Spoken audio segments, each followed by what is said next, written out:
అమ్మా టిఫిన్ ఏం చేసినావు అమ్మా? అబ్బా ఏమీ చేయలేదురా, బాగా అలసిపోయి పడుకున్నాను. అమ్మా ఏంటమ్మా, పాపం అమ్మ ఇంట్లో పనులన్నీ చేసి అలసిపోయి పండుకుందనుకుంటా. అయ్యో అవునా అమ్మా, సరే నేను బయట తినేస్తా, నీకు కూడా ఏమైనా ఫుడ్ ఆర్డర్ పెడతా, నువ్వు తినేసి టాబ్లెట్ వేసుకో అమ్మా, సరేనా?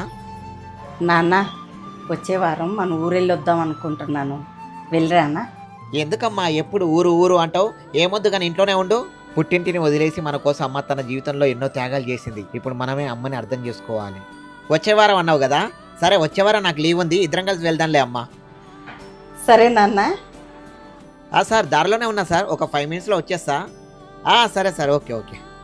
అరే అమ్మెందుకు కాల్ చేస్తుంది ఇన్నిసార్లు ఊరికే?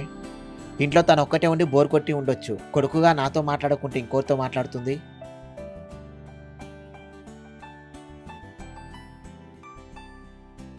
అరే రేపు వస్తున్నారా? సరే మీరు రండి, నేను పిక్ చేసుకుంటలే. సరేరా, ఓకే. అమ్మా నా ఫ్రెండ్స్ రేపు వస్తున్నారు, ఇల్లంతా క్లీన్ చేయమ్మా.